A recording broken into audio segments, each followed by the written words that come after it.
So, the history of women in money and the conditions that women often have to face when they do step up more professionally in their lives.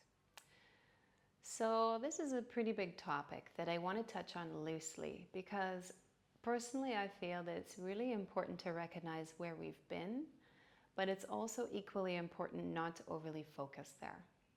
Because when we get too attached to what has happened in the past that is a reason for us to now be acting a certain way, sometimes it actually limits us from moving forward in a positive direction. And there is, without a doubt, a lot of history that pertains to women's rights and women's opportunities that if we look not too far back in our distant past, there's a lot of limitations that we will find. There is a lot of specific kind of roles that women were allowed to play in society and others that they were not allowed to participate in.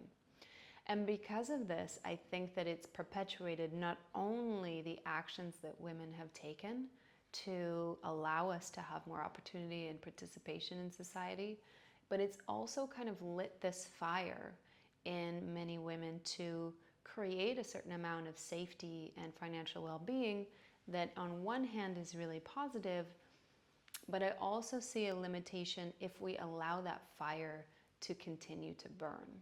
Because if we're perpetuating our actions from a place of I can because I'm going to prove it and I'm going to make sure that I can get as far as someone else, that will take you far, but it might not end up leaving you with the relationship that you want to have with your overall success. And this is a really important piece, I feel, that women have the opportunity to choose to embrace or not, and that is owning your worth regardless of what you might look out into your industry and see. Your worth is 100% coming from you and how you hold yourself and what you're willing to accept and not accept. So coming into the workforce for many women, and I want to speak to two things.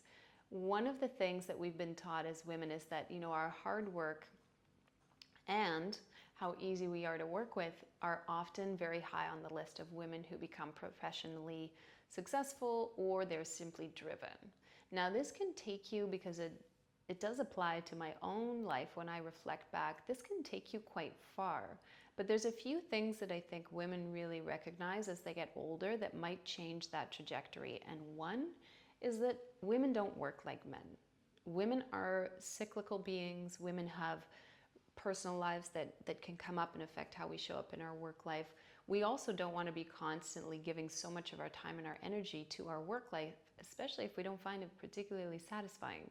So there comes this point, I think, in most women's life where we really want to create a work life that feeds the rest of our life and that mutually kind of is beneficial and supportive to the other aspects of ourself that we really want to embrace, especially as we get older. The second part of this, the conditioning around mothers and the workforce, is a very sticky topic. As a mother myself, I know that when I first became a mom, I also became a single mom. And this affected me not only because I had to change my relationship to money, but it created this different expectation of what I was supposed to hold. And subtly, it put a bit of pressure on myself to not only choose work that I just loved, but to make sure that it met all these other requirements that I was now responsible for. And this is a very real reality. It's something that we do need to factor in when we're looking at the choices and the changes we're making in our work lives, but it doesn't need to be a limitation. And here's why. I personally think that when you become a mother, there are certain qualities that come out in you as a woman. And even though society may or may not be ready to fully, embrace or celebrate those things, I think that comes down to you recognizing that's what you bring in. And some of these qualities may look like more commitment to whatever job that you're working, because when you do show up, you've had to do quite a lot of arranging of your schedule to be available for that. It often looks like more responsibility. So women that are mothers will naturally, if they're going to choose to do something, they show up. The time is more valuable. We don't have as much of it. And therefore, I find that the quality of work can actually increase when you don't have that same amount of dependability of other people on you, how you show up to work. There isn't as much commitment often to the position that you're working in. I also feel that women that step into the motherhood arena have to become a lot more flexible, and in a lot of ways we learn to problem solve in very new ways than we've had to previous to motherhood. And sometimes this can also look like a higher creative ability.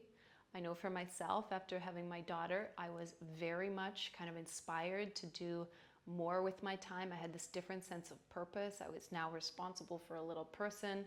And these are qualities that I think are actually quite valuable, whether you work underneath someone for a company or whether you bring those assets to your own work and your own business, because you're in the flow of the feminine. And the feminine is highly creative and capable when she can access her tools, she can change directions, she can express herself differently. And that is the journey of a mother. There's a whole other side of you that you get to experience. And because of that, I think it changes a lot of how you show up professionally. The third thing that I want to bring to our attention is there is still in many industries this subtle sexism.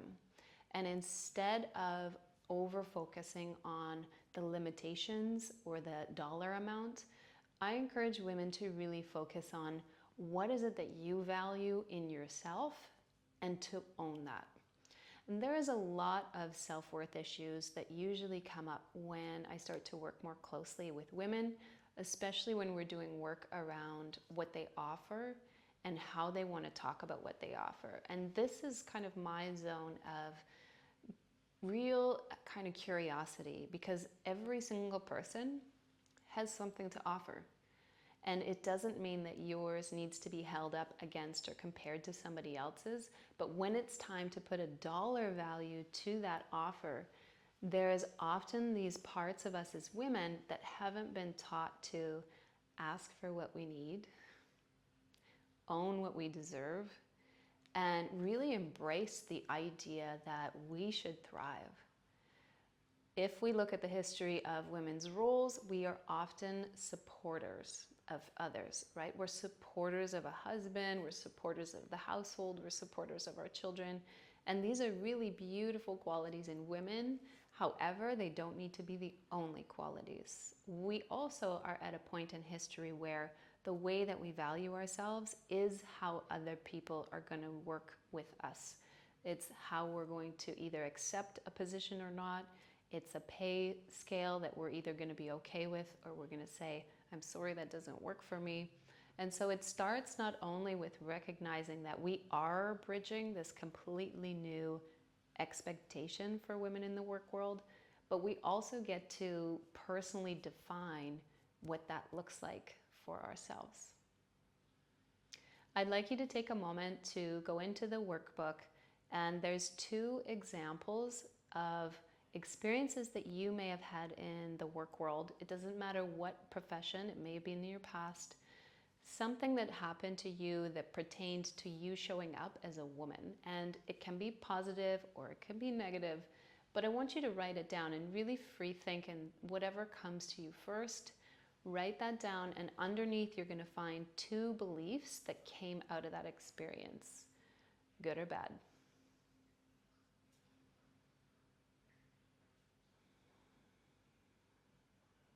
I'll give you a few minutes to do that on your own, and I'll see you in the next video.